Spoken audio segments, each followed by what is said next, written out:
बेटा इलेक्ट्रोलाइसिस किन किन फैक्टर्स पे डिपेंड करती है। जब हम इलेक्ट्रोलाइसिस करते हैं तो एनोड और कैथोड पर प्रोडक्ट्स क्या बनेंगे और इलेक्ट्रोलाइसिस किस तरह से होगी, ये 3 फैक्टर्स पर स्पेशली डिपेंड करता है। सबसे पहला है first of all nature of electrode. हमने जो इलेक्ट्रोड यूज किए हैं वो किस टाइप का है और वो कैसे, ये मैं आपको बता चुका हूं कि इलेक्ट्रोड्स मेनली 2 तरह के होते हैं। एक एक्टिव इलेक्ट्रोड, जिसका मतलब मैंने आपको बताया कि ये मोस्टली एक्टिव मेटल्स के बने होते हैं और ये इलेक्ट्रोड खुद प्रोसेस में सेल रिएक्शन जो उसके अंदर हो रही है उसमें पार्टिसिपेट करते हैं, दैट इज ऑक्सीडाइज या रिड्यूस होते हैं। अगर ये एनोड के फॉर्म में है तो ऑक्सीडाइज हो रहा होगा और अगर कैथोड के फॉर्म में है तो इसका खुद का मेटल जो है वो रिड्यूस हो रहा होगा। इज दैट क्लियर बेटा? तो एक्टिव इलेक्ट्रोड लिया है या हमने इनर्ट इलेक्ट्रोड लिया है, इनके 2 नाम बताए थे मैंने आपको, 3 वो अलग बात है। तो एक तो इस बात पे डिपेंड करता है कि इलेक्ट्रोड हमने क्या यूज किया है, इसके अकॉर्डिंग जो बनेंगे आपके सब्सटेंस इन आपके इलेक्ट्रोड्स पर वो अलग अलग होंगे या इलेक्ट्रोलाइसिस की जो प्रोसेस है वो अलग हो जाएगी। दूसरा जो फैक्टर है कैसे अलग होगी, हम आगे भी एग्जांपल्स लेके करेंगे इनको। दूसरा फैक्टर इसमें जो है जिससे ये इलेक्ट्रोलाइसिस अफेक्ट होती है वो है नेचर ऑफ, आप नेचर या स्टेट भी कह सकते हो, state of electrolyte. State of electrolyte, जिस इलेक्ट्रोलाइट की आप इलेक्ट्रोलाइसिस करने जा रहे हो, इलेक्ट्रोलाइट आप जानते हैं the substances which get ionised in their aqueous solutions, उनको हम इलेक्ट्रोलाइट कहते हैं, जो आयंस में कन्वर्ट हो जाते हैं, टूट जाते हैं। तो इस जो इलेक्ट्रोलाइट जो है, जो हम इलेक्ट्रोलाइटिक सेल में जिसे यूज कर रहे हैं, इलेक्ट्रोलाइटिक सेल, उसकी स्टेट क्या है, एक इस बात पर डिपेंड करता है। क्या मतलब है इस चीज का, तो आपको बता दें, स्टेट से हमारा मतलब है कि जो हमने सॉल्यूशन यूज किया है या जो हमने इलेक्ट्रोलाइट यूज किया है वो मोल्टन है, उसकी स्टेट जो है वो मोल्टन स्टेट है। मोल्टन स्टेट का मतलब होता है कि वो प्योर था लिक्विड स्टेट में, प्योर लिक्विड लिया है हमने, ठीक है ना। अगर जैसे NaCl है उसको इतना गर्म कर दो कि वो लिक्विड स्टेट में आ जाए, तो गर्म करने से मेल्ट हुआ है वो, इसलिए हम उसको मोस्टली मोल्टन स्टेट बोल देते हैं। और मेरा आपका मेन मीनिंग यहाँ पर है कि वो प्योर लिक्विड होना चाहिए, दैट इज उसमें और कोई आइंस प्रेजेंट नहीं हो। दूसरा ये है यहाँ पर नंबर 2, और वो है कि हम उसका एक्वस सॉल्यूशन लें। क्या लें बेटा? Aqueous solution of electrolyte. जैसे अब मैं NaCl को गर्म करके मेल्ट नहीं कर रहा हूं, मैं उसको NaCl को पानी में डिसॉल्व करके तब यूज कर रहा हूं, तो उसके अंदर भी आयंस मूव कर रहे होंगे, है ना। क्योंकि अगर आयंस मूव नहीं करेंगे, इलेक्ट्रोलाइट अगर सॉलिड स्टेट में हुआ, आयनिक कंपाउंड जो होते हैं सॉलिड में, उनके बीच आयंस के बीच फोर्स ऑफ अट्रैक्शन बहुत स्ट्रांग होते हैं और आयंस मूव नहीं करते, इसीलिए आयनिक कंपाउंड सॉलिड स्टेट में इंसुलेटर या bad conductor of electric current होते हैं। इसलिए इलेक्ट्रोलाइसिस हो इसलिए जरूरी है कि आयंस मूव करें, और आयंस तभी मूव करेंगे अगर वो प्योर है तो मोल्टन स्टेट में हो, दैट इज लिक्विड स्टेट में, या फिर हम उसे पानी में डिसॉल्व कर दें, उसका एक्वस सॉल्यूशन बना लें। बट एक्वस सॉल्यूशंस भी 2 तरह के हो सकते हैं, एक जो प्रॉपर जिसको हम एक्वस सॉल्यूशन कह रहे हैं, और एक दूसरा हो सकता है जहाँ लिखा हुआ आ जाए वेरी डाइल्यूट एक्वस सॉल्यूशन। और आप एक बार को वेरी टर्म न आपका न लगाए तब भी हो सकता है, पर डाइल्यूट लिख दे, वो डाइल्यूट एक्वस सॉल्यूशन। इसका मतलब हमारा ये है कि NaCl जो है वो अगर हमने डिजोल्व किया है पानी में, लेकिन बहुत NaCl का अमाउंट जो है वो एज कंपेयर टू वाटर बहुत ज्यादा कम है, दैट इज सॉल्यूशन बहुत ज्यादा डाइल्यूट है, तो इसके अकॉर्डिंग भी इलेक्ट्रोड्स पर प्रोडक्ट चेंज हो सकते हैं, इलेक्ट्रोलाइसिस अलग हो सकती है। ठीक इसी तरह से अगर हम बात करते हैं, एक और फैक्टर है तीसरा, और तीसरा फैक्टर है वो है कि जो हम करंट पास कर रहे हैं इलेक्ट्रोलाइसिस के लिए, मैंने बताया इलेक्ट्रोलाइसिस में क्या होता है, इलेक्ट्रोलाइटिक सेल में क्या होता है, इलेक्ट्रिकल एनर्जी केमिकल एनर्जी में चेंज होती है। दैट इज हम आउटर सोर्स ऑफ करंट से करंट सेल के अंदर पास करते हैं जिसका ईएमएफ सेल के ईएमएफ से ज्यादा हो, है ना बेटा। तो जो हम करंट पास कर रहे हैं उसकी इंटेंसिटी कितनी है, कितनी ज्यादा हम करंट हाई इंटेंसिटी की पास कर रहे हैं या एक मॉडरेट करंट पास कर रहे हैं, तो इंटेंसिटी ऑफ करंट भी यहाँ पर मैटर करती है कि वो हम यहाँ पर कैसी पास कर रहे हैं। लेकिन जितने भी जो आपको मैंने पहले दो फैक्टर्स बताए, इन दो फैक्टर्स में बहुत सारी चीजें चेंज होती हैं, बहुत सारे इलेक्ट्रोलाइट्स में हम इसको लेते हैं। ये जो इंटेंसिटी ऑफ करंट वाला है आपके सिलेबस के अकॉर्डिंग एक पर्टिकुलर एग्जांपल है, तो आप इस एक को यहीं पर याद रख सकते हो कि इंटेंसिटी ऑफ करंट के लिए एक प्रॉपर एग्जांपल है जिसे आप लोग यहाँ पे याद रखेंगे। पर इंटेंसिटी दो तरह की हम लेके चलते हैं, एक हाई इंटेंसिटी, जब इंटेंसिटी ऑफ करंट हाई हो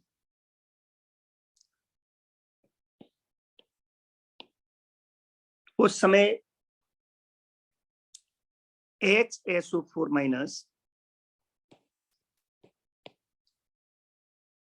और OH माइनस में से HSO4 माइनस एनोड पर डिस्चार्ज होता है और ये कन्वर्ट हो जाता है H2S2O8 में by the removal of 2 electrons. और इस पर फर्क नहीं पड़ता अगर दोनों हैं तो। और अगर हम बात करें यहाँ पर बेटा मॉडरेट करंट पर जिसकी इंटेंसिटी है वो ज्यादा नहीं हो, तो उस समय इन दोनों आइंस में से HSO4 माइनस भी है, OH माइनस भी है, तो उस केस में OH माइनस डिस्चार्ज होता है और ये कन्वर्ट हो जाता है H2O प्लस हाफ O2 में बैलेंस नहीं कर रहा हूँ रिएक्शन को by the removal of 2 electrons, यहाँ पे 2 ले लेता हूँ बस। ओके बेटा, तो यहाँ पर ये एक पर्टिकुलर एग्जांपल है जो आपको याद रखना है, केवल इस केस में ऐसा होगा करंट की इंटेंसिटी पर। बाकी और जितने भी हम एग्जांपल सिलेबस में पढ़ेंगे वहां पर करंट पर हम स्पेशली ध्यान नहीं देते हैं क्योंकि और जो हमने लिए सॉल्यूशंस अपने सिलेबस के अकॉर्डिंग वहां पर इस करंट का फर्क और प्रोडक्ट्स पर नहीं पड़ता। इज दैट क्लियर बेटा? यस। ये तो फैक्टर्स है। अब इन फैक्टर्स का हम यूज करते हैं, इलेक्ट्रोलाइसिस करते हैं प्रॉपर। सबसे पहले हम इलेक्ट्रोलाइसिस करते हैं एक्टिव इलेक्ट्रोड लेके अगर की जाए इलेक्ट्रोलाइसिस, तो उस एक्टिव इलेक्ट्रोड को लेने पर इलेक्ट्रोलाइसिस किस तरह की होगी और प्रोडक्ट किस तरह से बनेंगे और उसमें क्या क्या होता है। तो मैं इस पेज को इरेज कर दूं बेटा? Sir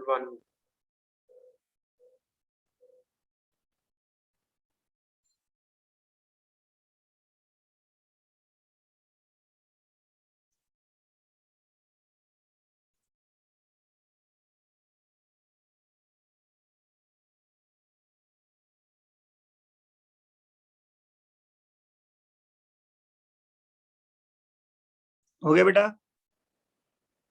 yes sir.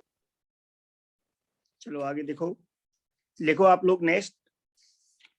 पहला मैं यहाँ पे पहले कंपेयर कर लूं तो बेटर रहेगा। मैं इलेक्ट्रोलाइसिस दो तरह से कर रहा हूं, एक electrolysis by using active electrode और एक में इलेक्ट्रोलाइसिस करूंगा। आप इनके बस कंसेप्ट्स को दिमाग में सेट कर लें। लोग या बुक्स में क्या होता है एक्चुअली आपके एग्जांपल्स इलेक्ट्रोलाइसिस के कंपाउंड्स के इलेक्ट्रोलाइट्स के दे देते हैं बहुत सारे, और उस केस में क्या होता है कि बच्चों ने रटते रहते हैं। आप कंसेप्ट पे ध्यान दो तो क्वेश्चन कितना भी घुमा के पूछेगा आपको प्रॉब्लम नहीं होगी।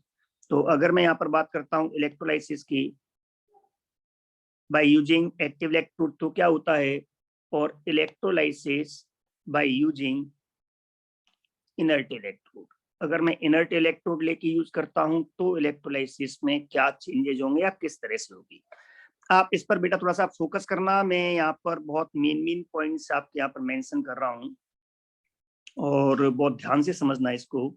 जब हम एक्टिव इलेक्ट्रोड लेके बेटा यूज कर रहे होते हैं तो जैसा कि क्लियर है, इलेक्ट्रोड एक्टिव है, खुद पार्टिसिपेट हो रहा है रिडक्शन या ऑक्सीडेशन में, तो इससे क्लियर हो गया कि यहाँ पर जो सॉल्यूशन है इलेक्ट्रोलाइट उस सेल के अंदर, उस पर कोई फर्क नहीं पड़ेगा, क्योंकि जो ऑक्सीडाइज रिड्यूस हो रहा है वो क्या है, वो इलेक्ट्रोड है। इज दैट क्लियर बेटा? तो वहां पर जो इलेक्ट्रोलाइटिक सॉल्यूशन है वो केवल एक मीडियम का काम करेगा आयंस के मूवमेंट के लिए, जिससे आयंस मूव कर सके। और अगर ऐसा होगा तो आयंस उसमें से मूव कर रहे हैं, बस ट्रेवल करने के लिए है वो सॉल्यूशन केवल। आयंस के मीडियम कहीं तो फ्लो, जैसे इलेक्ट्रॉन के फ्लो होने के लिए कोई कंडक्टर चाहिए, जैसे मेटल वायर लेते हैं, ऐसे ही आयंस को फ्लो करने के लिए, मूव करने के लिए कोई एक लिक्विड स्टेट चाहिए, चाहे वो प्योर स्टेट हो मोल्टन, चाहे वो एक्वस सॉल्यूशन हो। तो यहाँ पर जो मोल्टन स्टेट या होता है वो अपना किसका काम करता है, सिर्फ एक मीडियम का। तो यहाँ पे हम क्या कहेंगे कि जब हम एक्टिव इलेक्ट्रोड लेते हैं तो इलेक्ट्रोड जो है वो क्या होता है, जो इलेक्ट्रोड पे क्या होता है बेटा, ऑक्सीडेशन या रिडक्शन। तो अगर इलेक्ट्रोड एनोड है तो क्या हुआ वहां पर बेटा, ऑक्सीडेशन होगा। तो आप इसमें क्या कहोगे, हाँ तो यहाँ पे क्या कहोगे आप लोग कि oxidation at electrode at anode, sorry अब मैं नाम ही देता हूं इसका, एनोड बोल देता हूं, at anode and reduction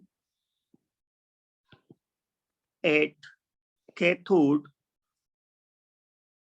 occurs of its matter, जिससे बना है उसका ही होता है। सो लॉस इन वेट और गेन इन वेट, मास या वेट कह सकते हो, gain in weight at electrodes appear. क्या होता है बेटा कि या तो इलेक्ट्रोड पर हमें लॉस दिखेगा वेट का, या गेन दिखेगा, क्योंकि जो मैटर है वो ऑक्सीडाइज रिड्यूस हो रहा है। अगर वो इस ऑक्सीडेशन या रिडक्शन से एनोड पर डिपॉजिट, इलेक्ट्रोड्स पर डिपॉजिट हो रहा है तो क्या होगा, वेट बढ़ेगा, और अगर वहां से वो रिमूव हो रहा है तो वेट लॉस होगा। तो जो भी वेट लॉस या गेन होना है वो इलेक्ट्रोड पर होना है, अमाउंट जो चेंज होना है वो। मतलब कहने का मेरा ये है कि इलेक्ट्रोलाइटिक सॉल्यूशन जो है उस पर कोई फर्क नहीं पड़ेगा। तो आप ये कह सकते हो कि मोल्टन स्टेट और aqueous solution of electrolyte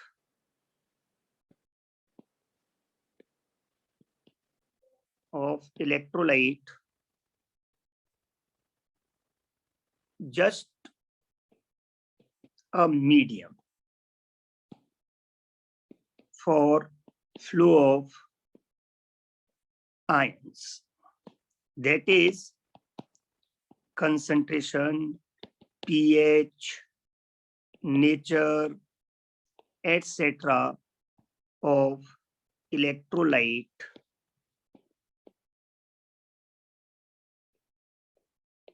don't get changed. इतना क्लियर हो गया बेटा? सॉल्यूशन वहां पर जो है या मोल्टन स्टेट है, वो इलेक्ट्रोलाइट आपने लिया है उस पर कोई फर्क नहीं पड़ेगा, ये ध्यान रखना। वो सिर्फ एक मीडियम है आयंस के फ्लो के लिए। और जो इलेक्ट्रोड है उस इलेक्ट्रोड पर उसी के मैटर का ऑक्सीडेशन या रिडक्शन होगा, उन इलेक्ट्रोड्स पर ही, उन इलेक्ट्रोड्स का ही मास जो है उसका लॉस या गेन होगा। ओके बेटा?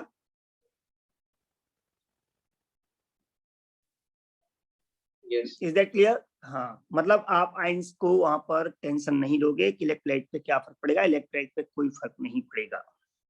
ये मेन है, आगे तो हम डिटेल में आगे बात करेंगे, लेकिन मेन जो है electrolysis by using active electrode अगर हम बात करते हैं तो ऐसा हमें देखने को मिलता है।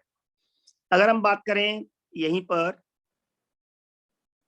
पैसिव इलेक्ट्रोड लेने पर, तो पैसिव इलेक्ट्रोड लेकर के जब हम ये करते हैं तब इसका आप जस्ट उल्टा कर सकते हो, और वो क्या है कि यहाँ पर इलेक्ट्रोड पर कोई फर्क नहीं पड़ता है। इस केस में क्या होगा बेटा, क्योंकि अब तो इलेक्ट्रोलाइसिस जो हो रही है इनर्ट है इलेक्ट्रोड, इलेक्ट्रोड कैसा है, इनर्ट है, तो इलेक्ट्रोड जो है या उसके मैटर पर इलेक्ट्रोड पर कोई फर्क नहीं पड़ता है।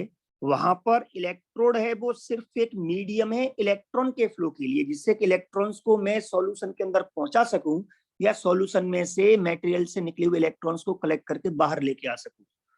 ओके बेटा, तो वहां पर इलेक्ट्रोड इसलिए यूज किया है क्योंकि हमें मीडियम चाहिए इलेक्ट्रॉन्स के फ्लो के लिए। तो आप यहाँ पे स्पेशली याद रख सकते हो कि यहाँ पर इलेक्ट्रोड्स जो हैं वो do not affect या are not affected, electrodes affect नहीं होते हैं। These are just a medium of flow of electrons. ये केवल इलेक्ट्रॉन्स के फ्लो के लिए यूज किए गए हैं, जिससे इलेक्ट्रॉन्स को हम वहां पहुंचा सकें और सॉल्यूशन से बाहर ला सकें। इसका मतलब ये हुआ कि सारा फर्क सॉल्यूशन पर पड़ेगा। तो हम यहाँ पे ये कह सकते हैं, स्पेशली ये मेंशन कर सकते हैं कि नेचर ऑफ इलेक्ट्रोलाइट सॉल्यूशन, या आप ये चीज एक साथ लिख सकते हो, nature, pH, concentration etcetera of electrolytic solution of electrolyte or its solution get changed, may get changed भी लिख सकते हो आप लोग, जरूरी नहीं है, वो हम आगे स्टडी करेंगे। may be changed, electrolytic solution है, सारे चेंजेस उसके अंदर होने हैं, इसलिए वो सब चीजें वहां पर चेंज हो सकती हैं। और जो प्रोडक्ट बनेंगे,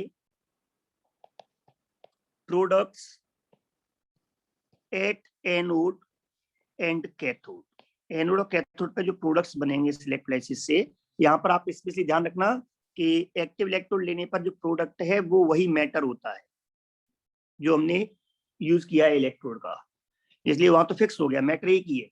लेकिन यहाँ पर जो प्रोडक्ट बनेंगे एनोड या कैथोड पर, वो प्रोडक्ट्स जो होते हैं वो डिपेंड करते हैं, depends at ions and their discharge potential.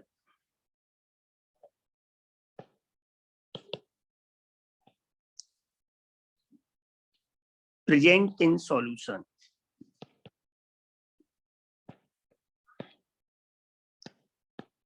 जो हमने सॉल्यूशन यूज किया है उसमें आयंस जो प्रेजेंट हैं उन आयंस पर और उनके डिस्चार्ज पोटेंशियल पर डिपेंड करता है कि प्रोडक्ट क्या बनेगा। ये जरूरी नहीं है कि आपने जो इलेक्ट्रोलाइट लिया है उससे ही प्रोडक्ट्स बने या उसके आयंस ही डिस्चार्ज हों, ये बात डिस्चार्ज पोटेंशियल पर डिपेंड करती है।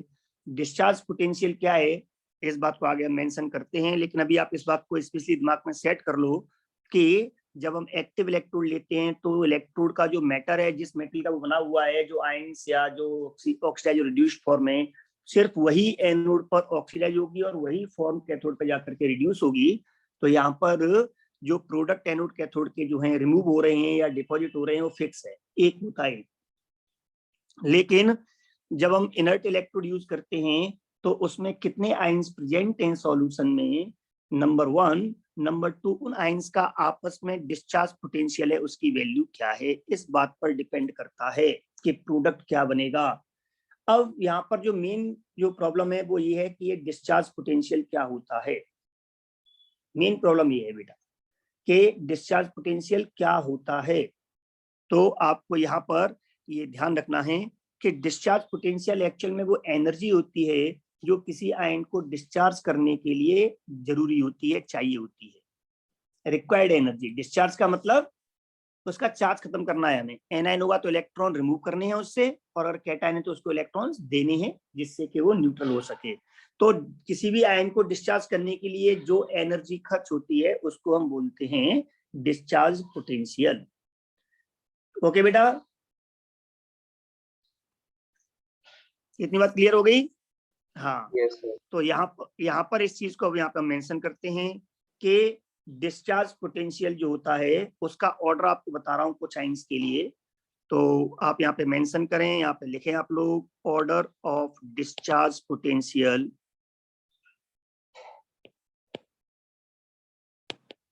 ऑफ सम, नंबर 1 हम कैटाइंस का लिखते हैं, कुछ कैटाइंस का जो हमारे लिए काम आते हैं, यूज आते हैं, वो आप ऑर्डर लिख लें यहाँ पर।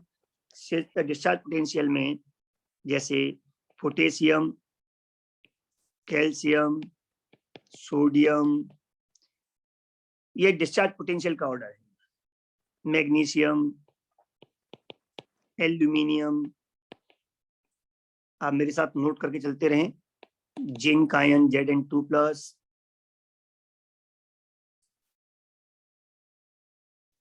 उसके बाद में Fe2+, ये आगे आ रहा है, और इसके आगे फिर H+, उसके बाद Cu2+, एंड देन सिल्वर, और एंड देन Au। मोस्टली जितने भी क्वेश्चन हमने पूछे जाते हैं कंपाउंड्स के इलेक्ट्रोलाइसिस के, उनमें जो सॉल्ट हम यूज करते हैं, उनमें जो आयंस यूज करते हैं, उनसे जो हमें आयंस मिलते हैं वो मोस्टली ये कैटायंस के हैं। हम सबके नहीं पढ़ रहे हैं, हम ये आपके इसलिए मैंने लिख दिया सब।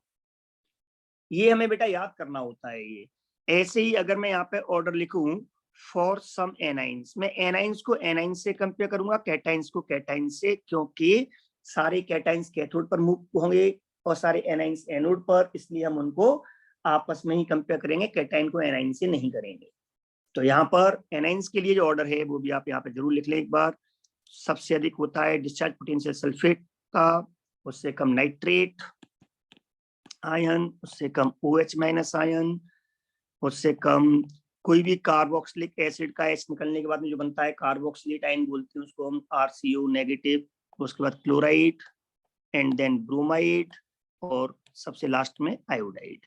ये कुछ एनाइंस हैं जिनका ऑर्डर आपस में कंपेयर करके आप याद करोगे, और ये कुछ कैटाइंस का ऑर्डर है। अब इसका हम यूज कैसे करेंगे, इस बात को हम आगे लिखते हैं। डिस्चार्ज पोटेंशियल क्या है ये बता दिया आपको मैंने ऑर्डर तो, लेकिन क्या है और कैसे यूज करेंगे इलेक्ट्रोलाइसिस में, इसको हम आगे लिखते हैं। ये हमने एक कंपैरेटिव स्टडी की एक्टिव इलेक्ट्रोड और इनर्ट इलेक्ट्रोड लेकर। इज दैट क्लियर बेटा?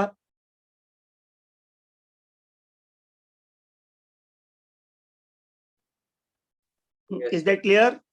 Very good. अब हम प्रॉपर एग्जांपल्स पढ़ते हैं इलेक्ट्रोलाइसिस के, बट यहाँ पर आप लोग स्पेशली याद रखना कि अभी मैं इनर्ट इलेक्ट्रोड में एक लाइन और लिखूंगा, इसलिए मैं यहाँ पे थोड़ा सा इसको इरेज कर रहा हूँ ऊपर का पार्ट। तो अभी इसको मैं आगे कंटिन्यू कर रहा हूँ थोड़ा सा। एक्टिव इलेक्ट्रोड वाला तो कंसेप्ट खत्म हो गया, लेकिन इनर्ट इलेक्ट्रोड के लिए भी थोड़ा सा और ऐड करना है, तो मैं यहाँ से ऊपर से कुछ पार्ट इसका इरेज करके लिख रहा हूँ इसमें। तो आप लोग मेरे साथ साथ उसको भी नोट कर लें, और वो वही है कि discharge potential that is energy जो रिक्वायर्ड है डिस्चार्जिंग के लिए, वो जितनी ज्यादा होगी उतना ही डिस्चार्ज होने के चांस उसके कम हो जाएंगे, है ना बेटा? तो इससे क्लियर हो गया। आप इस चीज को यहाँ पे लिखोगे, specially the ion having lower discharge potential, अगर आयन एक से ज्यादा पहुंच रहे हैं किसी इलेक्ट्रोड पर, तो उनमें से जिस आयन का डिस्चार्ज पोटेंशियल कम होगा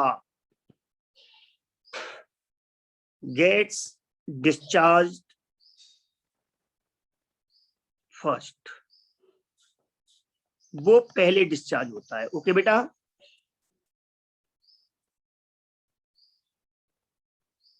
इतना क्लियर हो गया? हाँ, तो वो डिस्चार्ज पहले होगा। क्यों? क्योंकि डिस्चार्ज पोटेंशियल एनर्जी है, तो इसकी जरूरत नहीं पड़ती है, फिर भी आप लोग चाहो तो इसकी डेफिनेशन लिख सकते हो।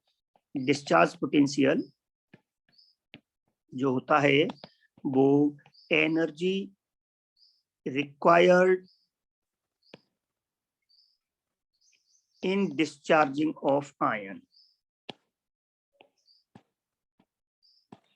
क्या होता है डिस्चार्ज पोटेंशियल? किसी आयन के डिस्चार्जिंग में जो एनर्जी की जरूरत पड़ती है, जो खर्च होती है, उसको हम बोलते हैं डिस्चार्ज पोटेंशियल। तो जिसका डिस्चार्ज पोटेंशियल ज्यादा होगा, इसका मतलब ये उसकी टेंडेंसी डिस्चार्ज होने की कम होगी, उसको एनर्जी ज्यादा चाहिए, इसलिए उसकी डिस्चार्जिंग बाद में होगी। जिसको कम एनर्जी की रिक्वायरमेंट है, वो थोड़ी सी एनर्जी में, इलेक्ट्रिकल एनर्जी से ही वो डिस्चार्ज हो जाएगा। इज दैट क्लियर बेटा? अब यहाँ पर मैं थोड़ा सा आगे आगे आपको बताऊंगा कि डिस्चार्ज पोटेंशियल का ऑर्डर तो आप यहाँ पे याद करें अभी, लेकिन ये डिस्चार्ज पोटेंशियल जो है वो जो हमने आपको एसआरपी का ऑर्डर लिखवाया था इलेक्ट्रोकेमिकल सीरीज में, लगभग वैसा ही है, ऑलमोस्ट वही है, 100% नहीं बेटा, है ना।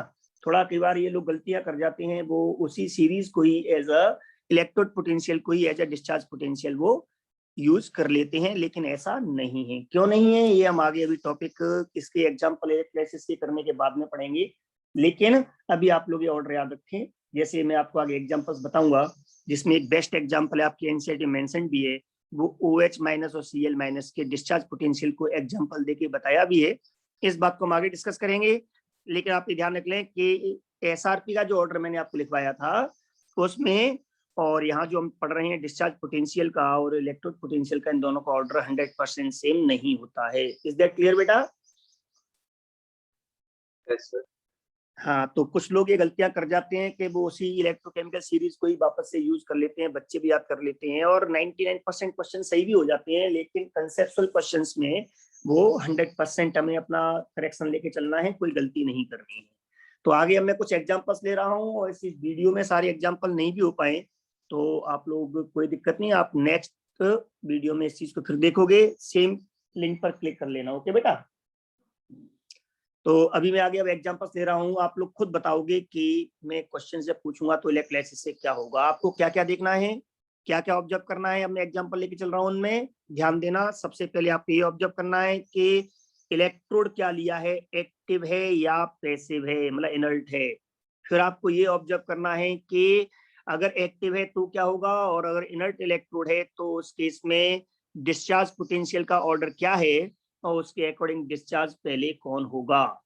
फिर आपको थर्ड पे देखना है कि जो सॉल्यूशन है उसके पीएच, उसमें जो इलेक्ट्रोलाइटिक सॉल्यूशन लिया था उसमें उस इलेक्ट्रोलाइट की कंसंट्रेशन और उसकी नेचर, इलेक्ट्रोलाइसिस के टाइम पर या उसके बाद में सॉल्यूशन की जो नेचर है वो बदल जाएगी या नहीं, मतलब वो एसिडिक हो जाएगा, बेसिक हो जाएगा, या न्यूट्रल हो जाएगा, या पहले कैसा था, वो चीज हम यहाँ पर ऑब्जर्व करेंगे। तो तीन चीजों पर आपको ध्यान रखना है, पीएच पर, इलेक्ट्रोलाइट सॉल्यूशन जो है उसकी कंसंट्रेशन पर, और इसके बाद में उसकी नेचर पीएच पर। ठीक है बेटा? तो आगे मैं अब एग्जांपल्स लेके चल रहा हूं, आप ध्यान से देखना। इरेज कर दूं? Yes, sir. वेरी गुड, देखो ध्यान से। पहले मैं ले रहा हूं एग्जांपल्स ऑफ इलेक्ट्रोलाइसिस। इनके एग्जांपल्स में सबसे पहला एग्जांपल मैं ले रहा हूं, देखो इस तरह पूरा मेंशन होगा, इलेक्ट्रोड हमेशा मेंशन किया जाएगा। मैं कह रहा हूं electrolysis of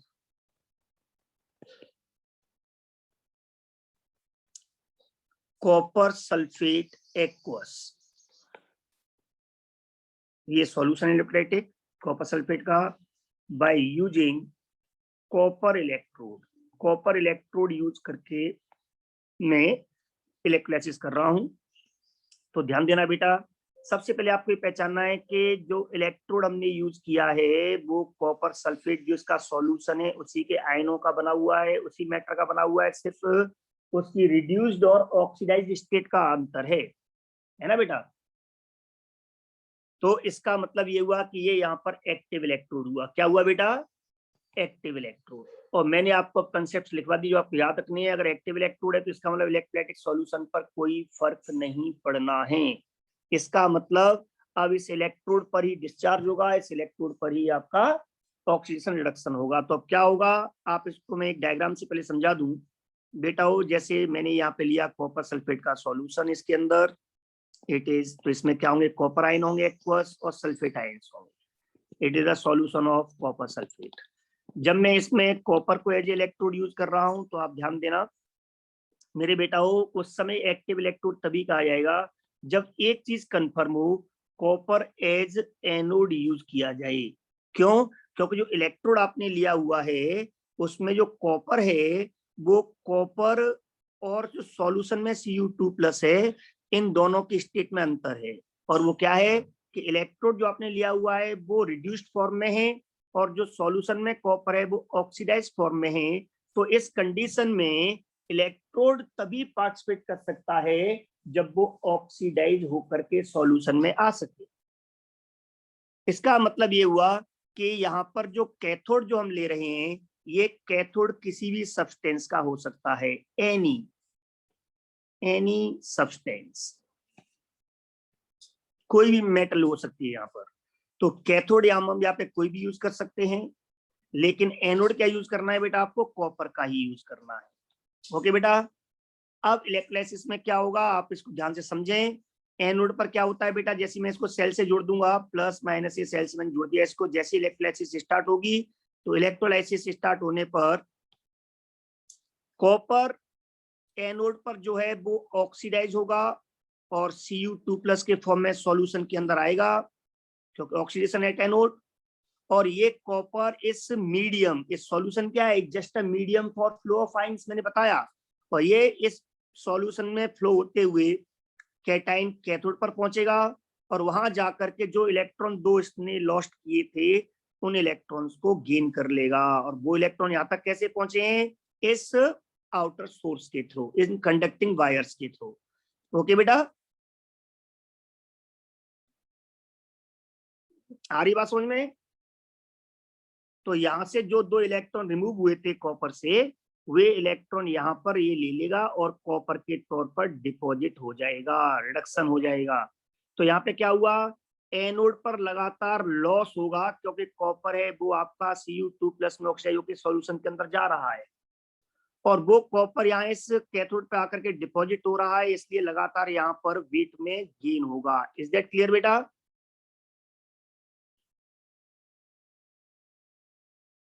is that clear? तो जब जितना कॉपर इसके अंदर आया सॉल्यूशन के अंदर, वो कॉपर कैथोड पे जाके डिपॉजिट हो गया। इसका मतलब सॉल्यूशन के अंदर जो आपने कॉपर सल्फेट का एक्वस सॉल्यूशन जो लिया था, उसमें उस एक्वस सॉल्यूशन में कॉपर या सल्फेट जो पहले से प्रेजेंट है उस पर कोई फर्क नहीं पड़ा।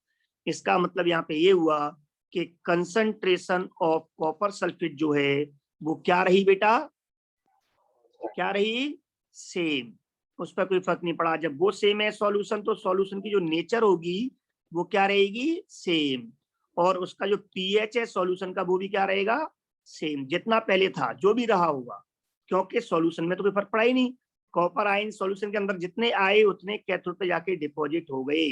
पर यहाँ पर क्या हुआ बेटा, एट एनोड, एनोड पर क्या हुआ, लॉस इन वेट। क्या हुआ, लॉस इन वेट, क्योंकि कॉपर वहां से निकल गया, रिमूव हो रहा है, रिमूवल हो रहा है। और कैथोड पर क्या हो रहा है, कैथोड पर हो रहा है बेटा गेन इन वेट, डिपॉजिट हो रहा है वहां पर कॉपर जाके, है ना बेटा? Yes sir. Very good. और कौन ऑक्सीडाइज हो रहा है, कॉपर। कौन रिड्यूस हो रहा है, कॉपर। मतलब कॉपर की ऑक्सीडाइज और रिड्यूस फॉर्म ही आपस में चेंज हो रही है, एनोड पर ऑक्सीडाइज और कैथोड पर रिड्यूस। इसका मतलब सॉल्यूशन का कोई रोल यहाँ पर इस प्रोसेस रिएक्शन में नहीं है, वो सिर्फ सॉल्यूशन इसलिए लिया है जिससे कि एनोड पर ऑक्सीडाइज हुआ क्यूप्रिक आयन कहां तक पहुंच सके, कैथोड तक ट्रेवल कर सके। इज दैट क्लियर बेटा? Yes sir. Very good. तो एनोड की रिएक्शन को आप कैसे शो कर सकते हो, कि एनोड की रिएक्शन को आप शो कर सकते हो यहाँ पर कि Cu जो कॉपर था, सॉरी, जो कॉपर था एनोड पर Cu सॉलिड, वो ऑक्सीडाइज हुआ Cu2+ में, जिससे वो एक्वस सॉल्यूशन में आया और लॉस ऑफ 2 इलेक्ट्रॉन्स। और बेटा कैथोड पर क्या हुआ, कैथोड पर जो सॉल्यूशन के अंदर Cu2+ आयन गया था वो ट्रेवल किया कैथोड तक, कैटाइन टू कैथोड, इलेक्ट्रॉन्स लिए और रिड्यूस हो गया कॉपर सॉलिड में, जो वहां जाके डिपॉजिट हो गया। तो यहाँ पर एनोड या कैथोड पर आपसे प्रोडक्ट्स नहीं पूछेगा। क्यों नहीं पूछेगा आपका प्रोडक्ट बेटा, क्योंकि यहाँ पर जो एक्टिव इलेक्ट्रोड जब हम लेते हैं तो वही ऑक्सीडाइज होता है और वही रिड्यूस होता है, इसलिए वहां पर अलग से प्रोडक्ट आपसे नहीं पूछेगा। Is that clear guys? Yes sir.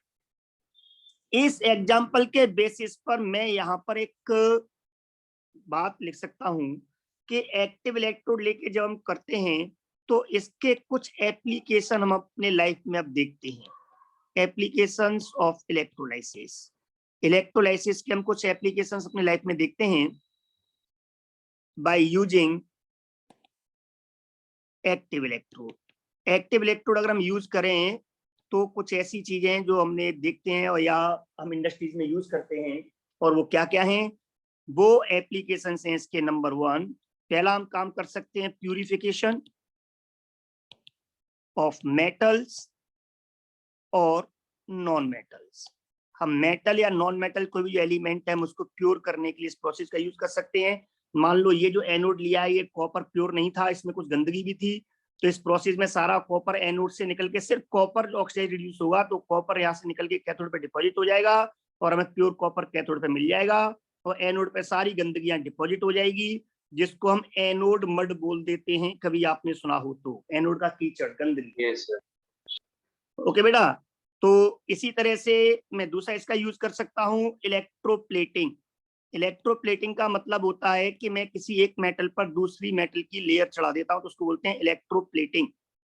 जैसे अगर मैं कैथोड पर एक चांदी का कैथोड लेता और यहाँ पर ये गोल्ड का लेता एनोड में, तो सारा गोल्ड यहाँ से एनोड से निकल के कैथोड पर चांदी के ऊपर डिपॉजिट होता है, एक लेयर बन जाती गोल्ड की, और इस तरह से गोल्ड की प्लेटिंग हो जाती।